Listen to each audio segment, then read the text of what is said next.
something I was thinking about this morning. In my book, Color My Credit, I have a little story called Joe and Julie that some of you might know.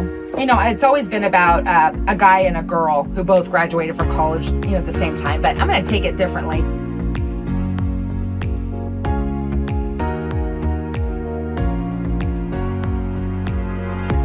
Because my daughters are 11 and 14. If they were Joe and Julie, imagine this, okay? Imagine.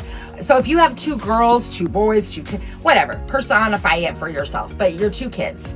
We look at our little kids when they're like 6, 7 years old, you know, little. And if they looked at you right now and said, Mom, I'm gonna be queen. I'm gonna own a castle, I'm gonna be queen. At what age do you look at them and go, not you? Never. I mean, we really don't. Not our own kids. Maybe other kids, we go, not you, honey. No, I'm just kidding. We don't. We look at our own kids that they never would lose the ability in their life to become queen. Like, it doesn't happen for everybody, but I'm not going to say you can't. Well, maybe. We look at our kids and you can be whatever you want. But at some point, now, me, little girl, as I've grown up, at some point, you start losing, and internally, you start thinking, oh, not me. Something happens along the way where our value starts to change. We start to kind of think, this is as far as I'm going to go. And we get these little nods, little encouragement along the way. And I was thinking, just as my Joe and Julie story, you know, if I have my two daughters have been raised with really the same mom. Sometimes we're not, but they were, okay? And I've given them the same education. Brooklyn is like me, is that Leo kind of space cadet, kind of got every bit of will and courage inside of her, but a little hard to go like, stop, listen, you know, where you've got my daughter Angelina, who's like this soft, you know, listens, and they both have these amazing qualities. So I'm not saying that, but Ange listens to everything I say, like where Brooklyn will take it and it's on the brain, it's on the plane somewhere, you know. So let me think about this. I tell them both, okay, you're 18, you're both gonna get a credit card. They both get a credit card. They both have $1,000 limit to start. Now, the day that I'm really stressing about the reporting date, and think about this, no parents are even talking about reporting dates with your credit cards, but their Color My Credit mom was. But Brooklyn was like, what? She didn't tell me. She had an AirPod in. So she was only getting half of it, but she didn't listen. Every month I call her and I go, are you guys using your credit card the right way? And they go, yeah, Mom, we're paying it off in full every month. And they both look at me and Brooklyn, yeah, we paid it off every month. They borrow with, you know, they're using the card all month long. They live these cute little lives, you know, and stuff, and they're going out with their friends and stuff. But they know, but Ange knows. There's nothing more important than knowing what's going to go in the book. So I am going to make sure that my credit card is paid off on the 15th. And Brooklyn didn't really hear that part. The due date's the 25th. So she's like, I'll pay it on the 25th. I'm not going to be late. I'm going to be fine. I don't need to stress that much. Or something like, anal, right? 15th. Andrew's like, no, but I pay it the 15th so that they're going to report on the 17th. So every month they report. Angelina owes 20. She pays it down to 20. She owes 20 out of 1,000. Brooklyn pays it off every month too, but she pays it off a couple days after they report each month. So every month they report she owes $980 out of 1,000.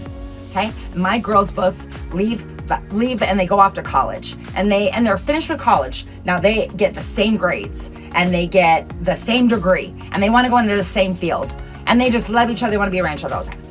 And they go, Mom, we're going to buy our first home. And so they both go get pre-approved, and Angelina's got a 740 and Brooklyn's got a 670.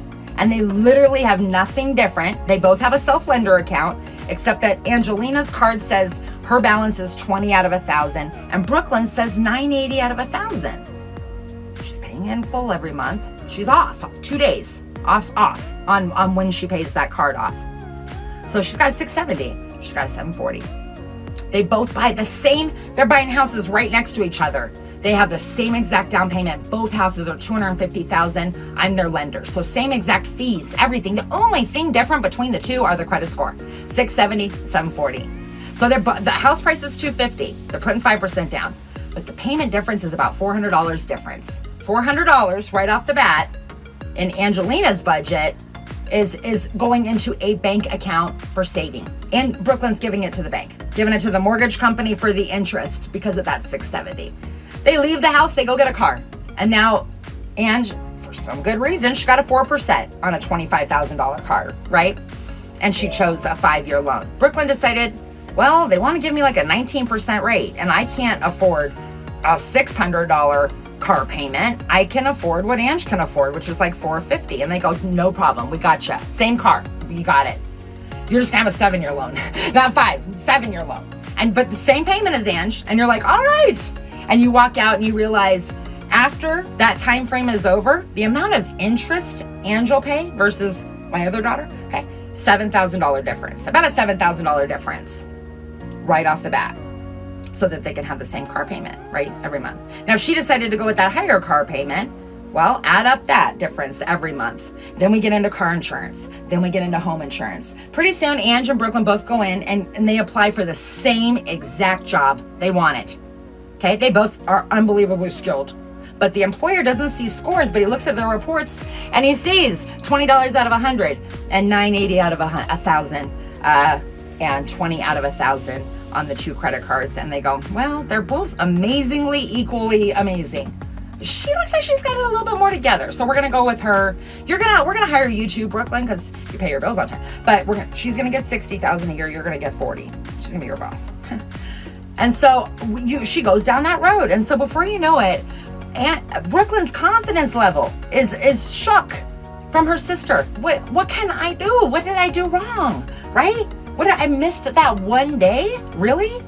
But not getting that right, like that triple, the butterfly effect of how it all goes. Maybe then that credit score that she sees and living in the shadow of her sister, she starts putting on weight, and she marries the wrong guy, right? And then 5 years later, she's up to her debt. She's taking out 401k loans to pay off the debt because every month it's getting maxed out again. Because it's just like that $500-600 difference in her budget would make all the difference in the world, but she's just maxed. And like, she looks at her sister like, how do you have the same life as me? And I'm maxed out. And then she finally signs up for like a success seminar 10 years later and walks in to find her sister's the speaker, right? It sounds very extreme. It's not. It's total reality. That was my little fun story, but that's what I'm talking about. Like that little thing. It sounds so stupid, but by stressing the importance of using these cards to work for you, so you're not working for them, that they are the payment method for something, because they're going to be representing you for the next month on whether or not you're good with borrowing money and paying it back. It doesn't have to be a lot. You can literally be at Taco Bell making $15 an hour if you make that, and have a better credit score than Bill Gates. Honestly to God, because there's nothing to do with your income. Bill Gates probably has no players on his team. He doesn't need credit. So know what credit score he has? Big old 0. You can't just be rich and have a great credit score. I love you. I'll see you.